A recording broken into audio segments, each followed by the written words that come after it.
Hello everyone, कैसे हो आप लोग। तो ना ये हमारा वायरस बनाने का पार्ट 2 वीडियो है। तो यार इसमें ना हम लोग ये डिस्कस करेंगे कि एक्चुअल में एक वायरस काम कैसे करता है, उसे बना कैसे सकते हैं। तो हम लोग पार्ट 1 में ना हम लोगों ने कुछ कोडिंग किया था। मैंने पूरा कोड नहीं दिखाया था उस समय। अगर मैं पूरा कोड दिखाता तो मेरे चैनल पे एक स्ट्राइक आ सकता था, और 2 स्ट्राइक तो लग चुका है, और इसीलिए मैं नहीं चाहता हूँ कि तीसरा स्ट्राइक लग जाए। तो मैं बताता हूँ कि एक वायरस बनाने के लिए मतलब क्या ज़रूरी स्टेप्स होता है। कंप्यूटर वायरस की बात कर रहा हूँ मैं। क्या ज़रूरी स्टेप होता है, देखो पहले वीडियो में मैंने बताया था कि कैसे सिस्टम के रिसोर्सेज को कंज्यूम करना है। तो मैंने फाइल के बारे में बताया था कि मेमोरी को कैसे कंज्यूम करना है। तो इस बार मैं ये बताऊंगा कि सिस्टम को कैसे कंज्यूम करना है। एक वायरस केवल फाइल को ही नहीं फाइल स्प्लिट ही नहीं करता, बहुत सारे फाइल्स को क्रिएट नहीं करता, फाइल के साथ ही बहुत कुछ काम करता है जो कि मैं यूट्यूब पे कोड करके नहीं बताऊंगा। हाँ, अगर चाहूँ तो हम सब मिल के एक हफ्ते में एक वायरस तो बना ही सकते हैं। तो वैसा नहीं करेंगे, मैं आपको बता देता हूँ वैसे कि एक वायरस कैसे बनाए।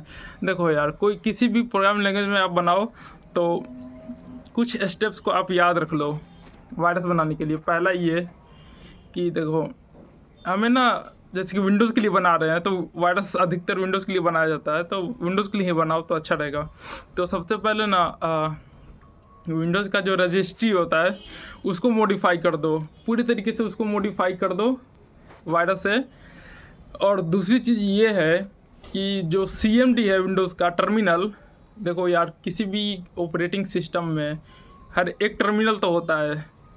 और अगर एक बात सोचो कि क्या हो कि हम यूज़र को, मान लो कि यूज़र को टर्मिनल से एक्सेस ही हम लोग हटा दें कि टर्मिनल को तुम एक्सेस ही नहीं कर सकते।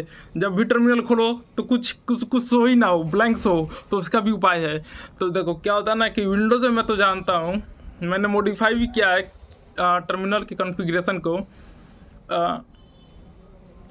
टर्मिनल खोलना विंडोज़ में और उसका सेटिंग में जाके उसका पाथ देख लेना कि कॉन्फ़िगरेशन पाथ किधर है। उधर से वो CMD और टर्मिनल और पावर सेल तीनों का जो पाथ होता है वहाँ से हटा दो और उसको सेव कर दो। वो करना एथी के ज़रिए, वायरस के ज़रिए। और तीसरी चीज़ ये है कि सिस्टम के जितने भी रिसोर्सेस होते हैं उसको ऑक्यूपाई करो, उसको कंज्यूम करो। जैसे कि मेमोरी को, उसको फाइल के ज़रिए तो तुम कर ही सकते हो। और दूसरा ये है कि हमें किसी तरीके से एक ऐसा कोड लिखना होगा, एक ऐसी चीज़ें लिखनी होगी जिससे कि CPU को मतलब हमें कंज्यूम करते रहना है मैक्स लेवल पे, ताकि यूज़र और कोई काम कर ना पाए। और उसको करने के लिए कुछ सोचना होगा हमें कि उसको कैसे करेंगे।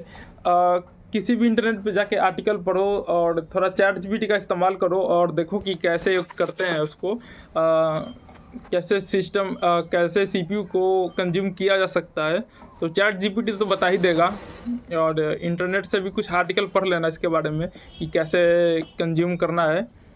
और मेमोरी को तुमने ऑक्यूपाई कर ही लिया, CPU को ऑक्यूपाई कर लिया, कंज्यूम कर लिया, और रजिस्ट्री में तुमने तो मॉडिफिकेशन कर ही दिया है, टर्मिनल का एक्सेस तुमने काट दिया है।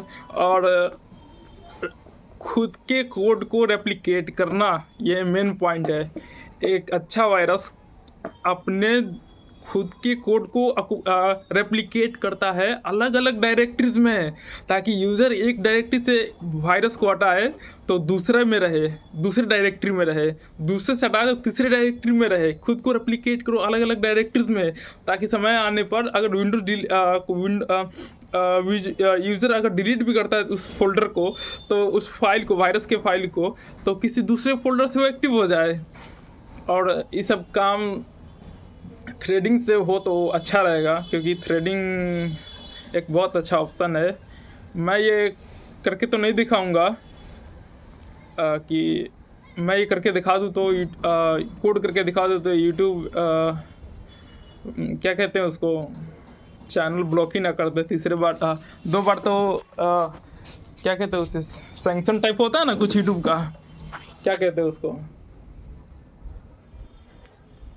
2 बार तो चैनल ब्लॉक कर ही दिया है, और तीसरे बार कर देगा तो यार दिक्कत हो जाएगी। अब ऐसे 26 सब्सक्राइबर भी है, तो ऐसे कुछ करना। 2-3 जो पॉइंट बताया मैंने उसको ध्यान में रख के बनाओ, और खुद का वायरस तो बना ही सकते हो। इसके बाद तो मिलते हैं किसी अगले वीडियो में।